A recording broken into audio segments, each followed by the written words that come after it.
The phone call came on a Tuesday morning in September 2011, 30 years after Evelyn Marlowe had stopped believing in miracles. Her hands trembled as she answered, not knowing that within hours, everything she'd spent 3 decades mourning would shift beneath her feet like sand. But this story doesn't begin there.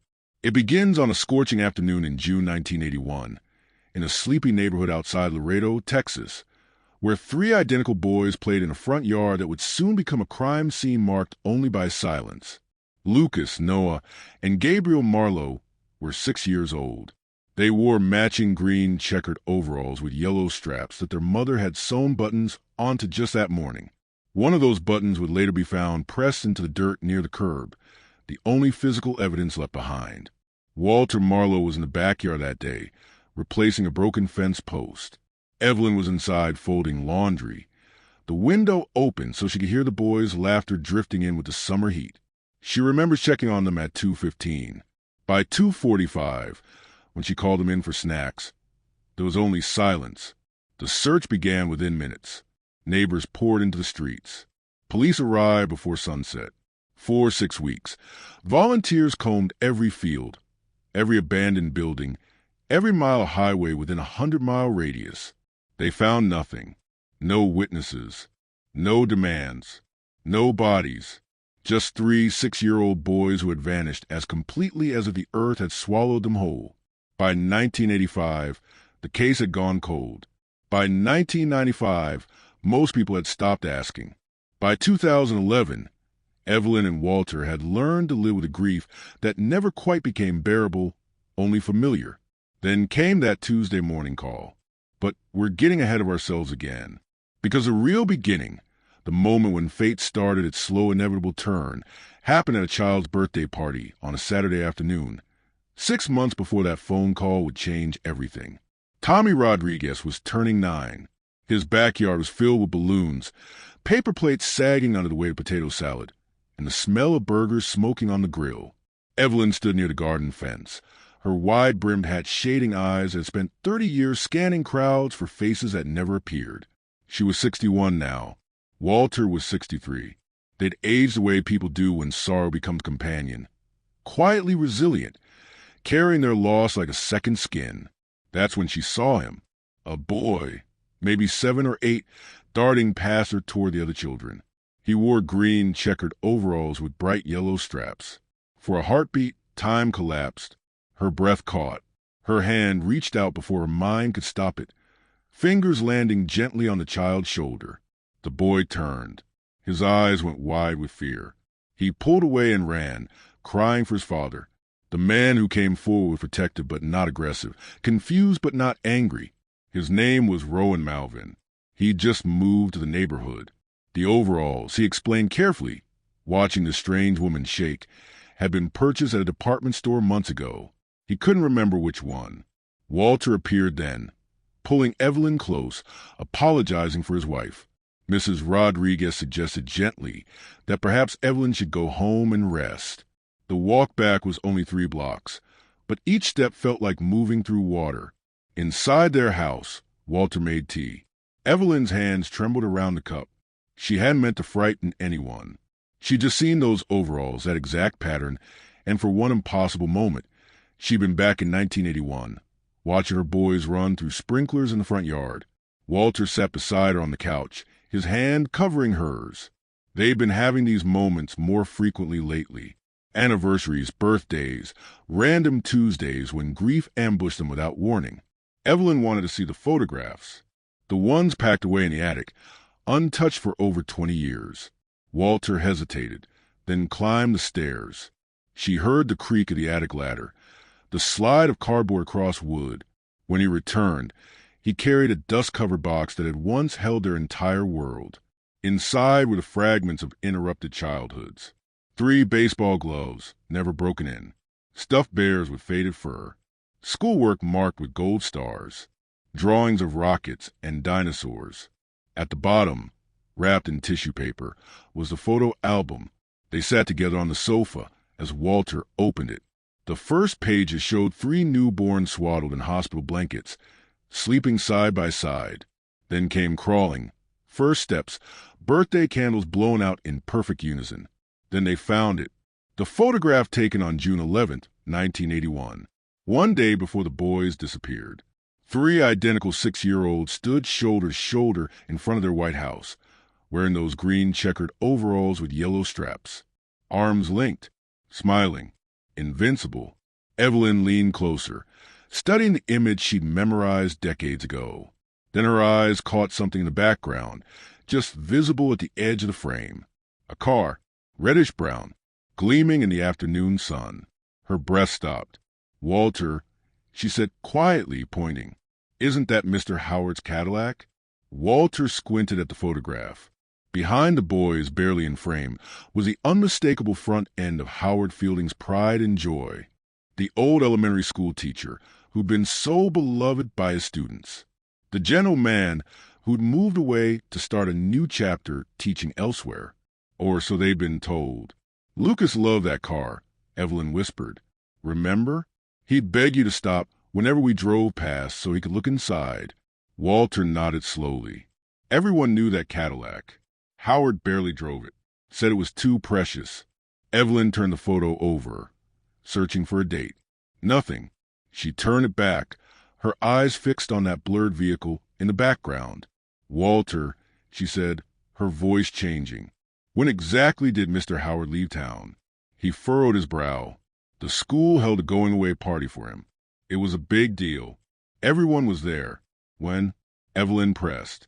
"June 10th, Walter said slowly. "The day before this photo was taken." The silence that followed felt heavy enough to crush them. "But this photo was taken on June 11th, Evelyn said. "The morning before they disappeared. So why is his car in our neighborhood if he'd already moved away?" Walter reached for the old Kodak envelope still tucked in the box. He flipped it over, showing her the faded stamp. The film was developed on June 14th, 2 days after the boys vanished. The timeline confirmed it. If Mr. Howard's car was there that morning, Evelyn said, her voice rising, then maybe he saw something. Maybe he knows something the police never asked about. Walter tried to calm her. Maybe it wasn't his car. Maybe someone else owned a similar model. The police looked at all our photos. If they'd seen anything suspicious, they would have investigated. But Evelyn couldn't let it go. That night, after Walter fell asleep, she lay awake staring at the ceiling, her mind circling the same questions over and over.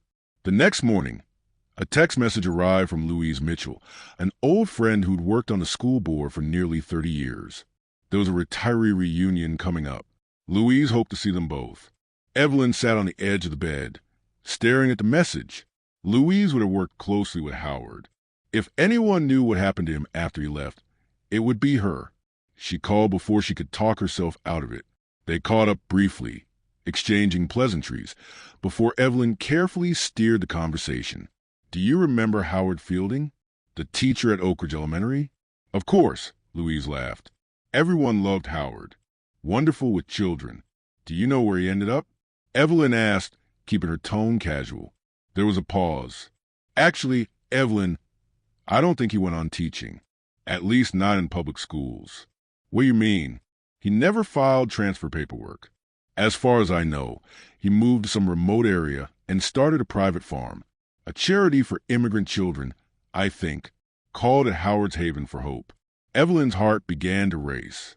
"A farm? With children?" "Yes," Louise said. "He's doing good work from what I've heard. Helping boys get back on their feet." After the call ended, Evelyn went straight to the computer. She typed the name into the search bar. The website loaded slowly, showing images of smiling children working in fields, tending animals, painting murals. The mission statement talked about nurturing education and providing safe spaces for disadvantaged youth. On the About page was Howard's face, older now, graying but unmistakably him. The farm was located in rural southern Texas, only 90 minutes away. She called Walter immediately. He was at his doctor's appointment, sitting in the waiting room. "I found something," she said. "Howard started a charity farm. It's not far from here. I want to go today." Walter hesitated. "Evelyn, you're getting wrapped up in a coincidence.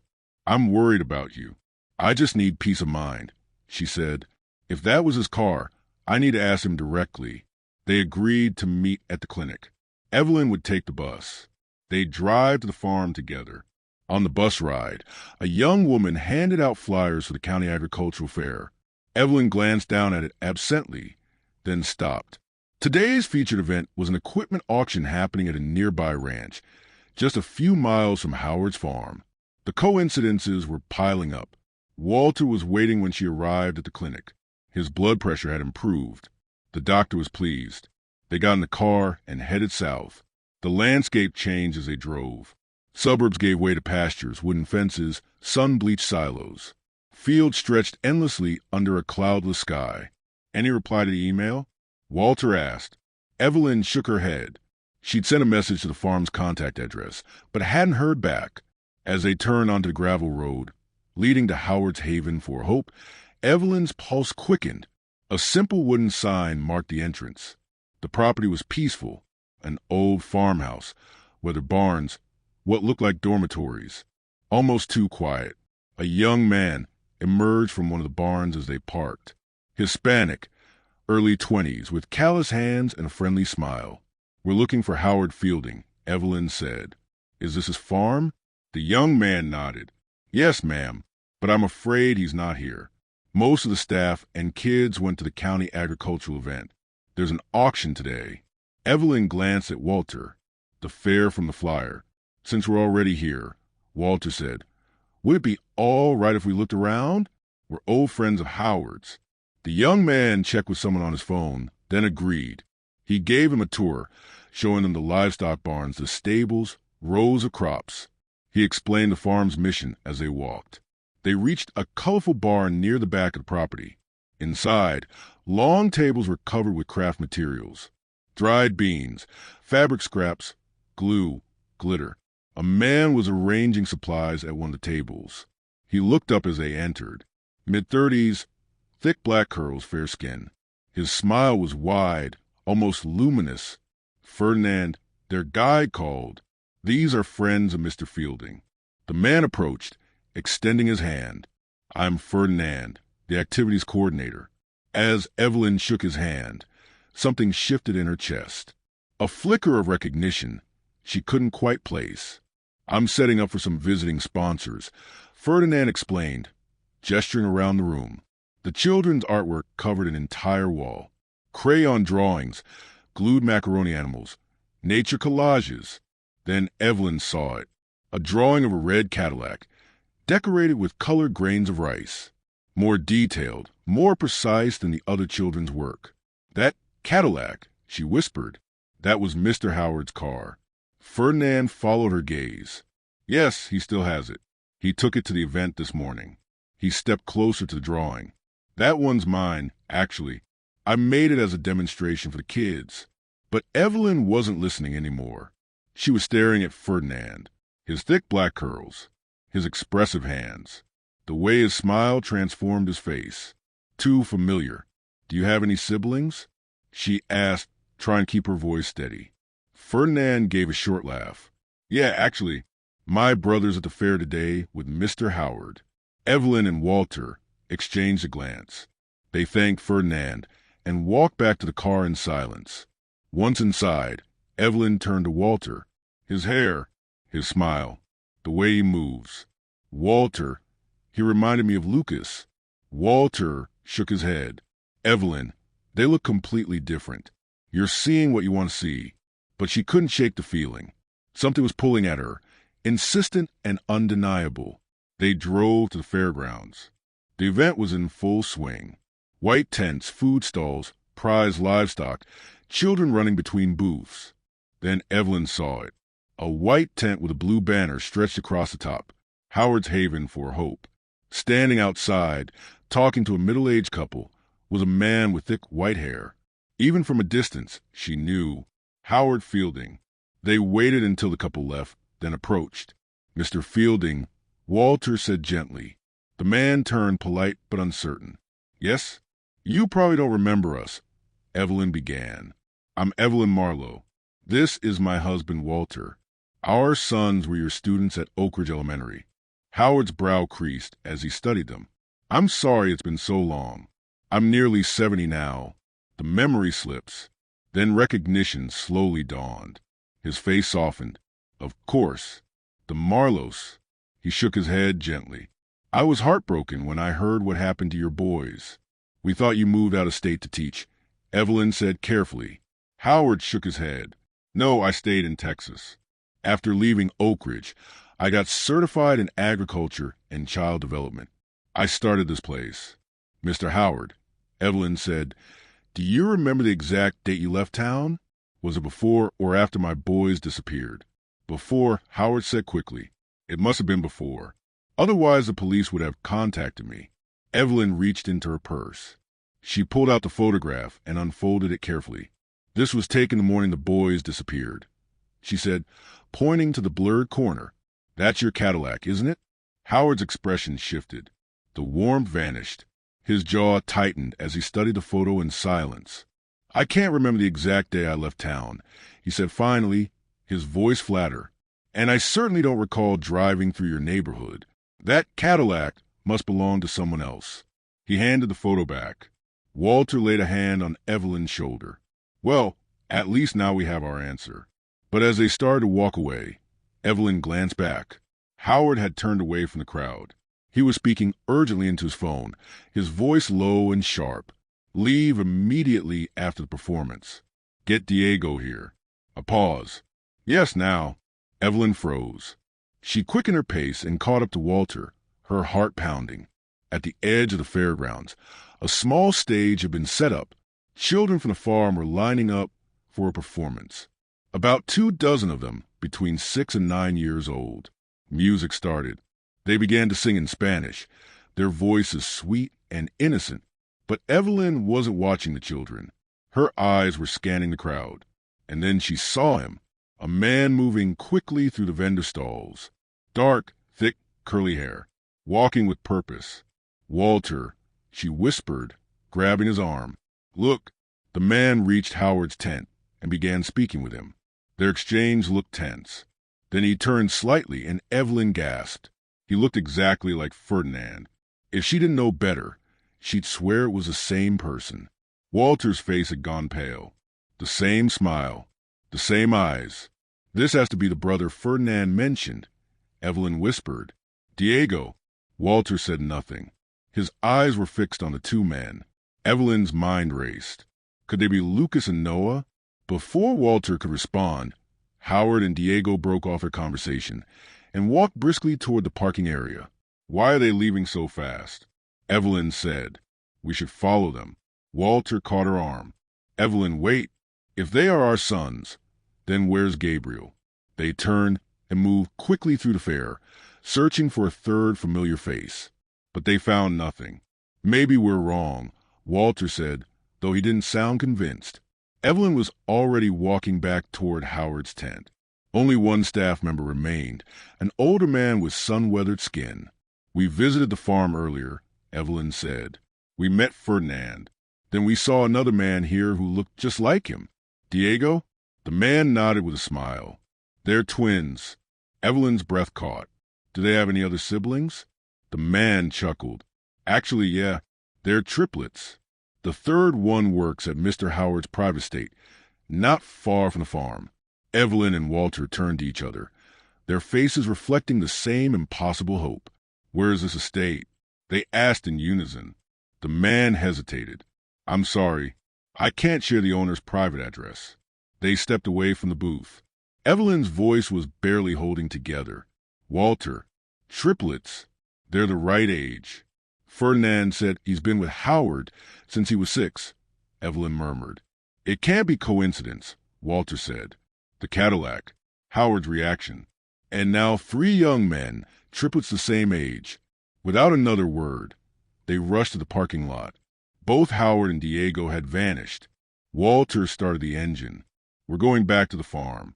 Evelyn was already dialing 911. The dispatcher answered.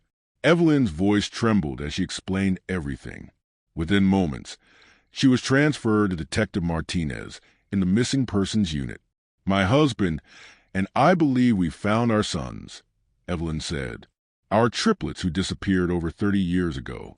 She recounted it all. The photograph, the Cadillac, The encounter at the farm. Ferdinand and Diego, confirmed to be triplets with a third brother working off-site. I understand your concerns, Mrs. Marlowe, the detective replied, but do not confront Mr. Fielding on your own. My team is en route to the farm now. The local sheriff's department is being dispatched. They should be there in under 10 minutes. We're almost there, Walter said, turning down the gravel road. If you see him, the detective continued, maintain your distance. They kept the line open as Walter parked behind a cluster of trees, far enough to stay hidden, close enough to observe. Minutes passed. Then 3 figures emerged from a farmhouse. Howard, Ferdinand, Diego. They moved quickly, tossing duffel bags into the trunk of Howard's Cadillac. They're leaving, Evelyn whispered into phone. All 3 of them. Stay where you are, the detective ordered. We're issuing warrants now. Then 2 sheriff's cruisers turned onto gravel road, lights flashing. They blocked the exit. 4 deputies approached the Cadillac. Howard stepped out, hands raised, his expression a mix of confusion and controlled fury. Ferdinand and Diego followed slowly, glancing at each other with wide eyes. One deputy began questioning Howard, who responded with animated gestures. I think the sheriff's hesitant, Walter said. Howard's well known here, respected. Evelyn couldn't wait anymore. She dropped the phone into her bag and stepped out of the car. I'm not letting him walk away. Evelyn, wait, Walter called, rushing after her. Howard Fielding, she shouted.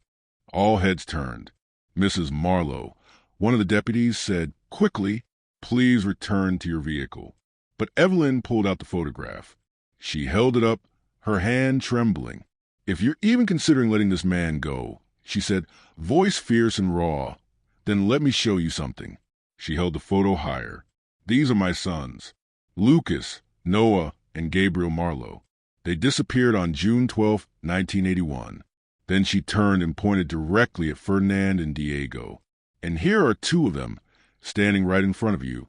Ferdinand and Diego stared. Confusion flickered across their faces.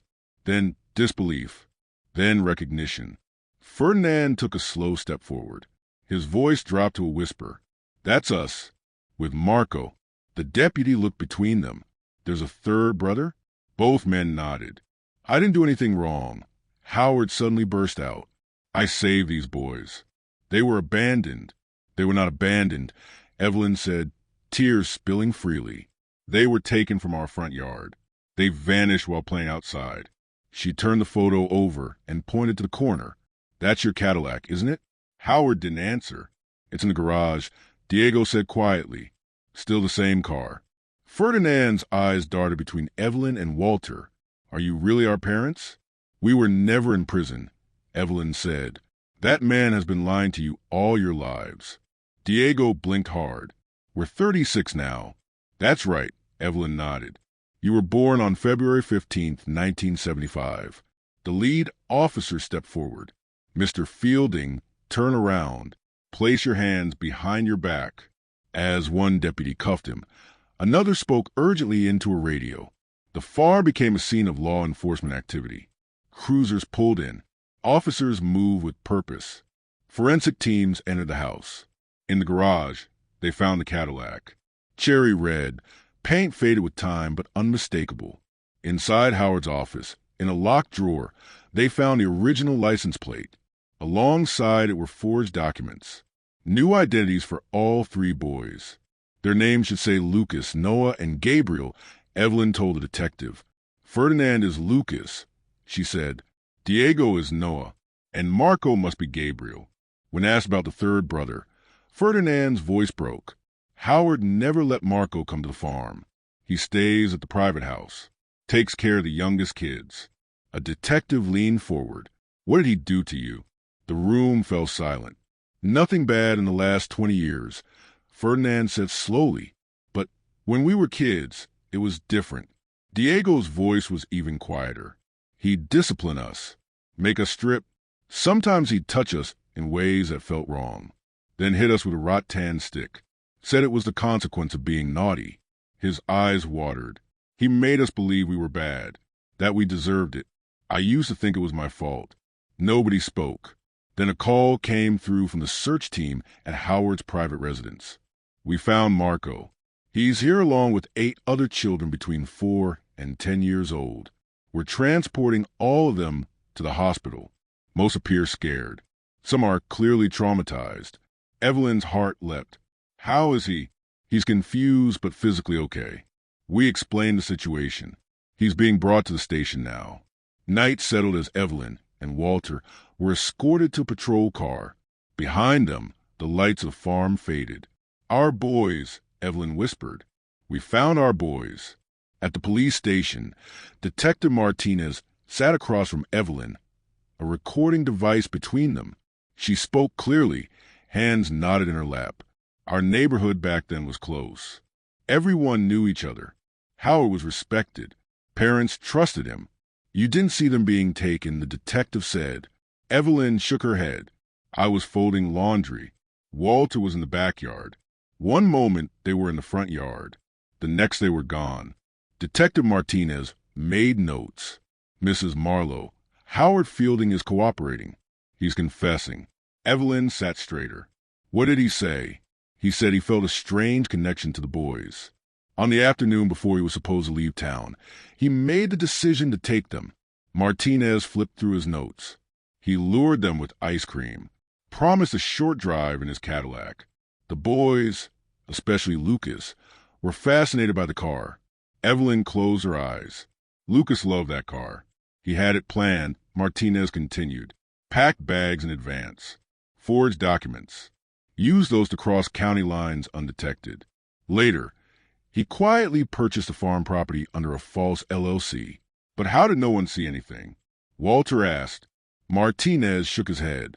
To the outside world, he was a trusted figure, a teacher offering curious little boys a ride. No one questioned it. Evelyn stared at the table. They trusted him, and he turned them against us. They were only 6 years old, Martinez said quietly, completely dependent. At that age, it was easy to manipulate them.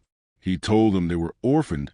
The detective went on, said they were children of undocumented immigrants, that you'd both been in prison for life. Evelyn's lips parted. He created photo albums, fabricated documents, layer after layer of lies. So the motive was what? Evelyn asked. We've looked into his past. In the early 70s, Howard Fielding lost his wife and twin sons in a house fire. The trauma went untreated. He convinced himself certain children were meant to be his. Triplets, Evelyn whispered. He saw them as a second chance. Martinez said, What happens now? Walter asked. Mr. Fielding will face multiple charges. Kidnapping, child abuse, false imprisonment, identity fraud. As for the younger children found in his residence, we're working to identify them and locate their families. He stood and crossed to the door. But I think there are 3 people who've waited long enough to see you. The door opened. Ferdinand, Diego, Marco, Lucas, Noah, Gabriel. They stood in the doorway, uncertain, hesitant, but real. Grown men now, shaped by years lost and truths buried. But in their faces, Evelyn saw traces of the boys she'd once held. Lucas's wide smile, Noah's steady gaze, Gabriel's smaller frame. For a moment, no one moved. 30 years of silence stretched between them. Then Evelyn stood. A sob escaped her chest. My boys, she whispered. My beautiful boys. Lucas moved first. He crossed the room and pulled his mother into a desperate embrace. Noah and Gabriel followed, wrapping their arms around her, around Walter, around each other. For the first time in 3 decades, the 5 of them stood as a family again. No words, just breath and weeping, lives reconnecting, years unraveling. Evelyn placed her hands on their faces one by one, memorizing them again. I never stopped looking for you, she said through tears. Not for one single day. We didn't know, Gabriel said softly. We thought you were gone. But we're here now, Walter said. We're all here now. Outside, stars blinked into the darkening Texas sky. But inside that interview room, under harsh fluorescent light, a miracle had taken root. A broken family, torn apart by obsession and lies, stood whole again. Not healed, not yet, but together. And after 30 years of silence, that was enough.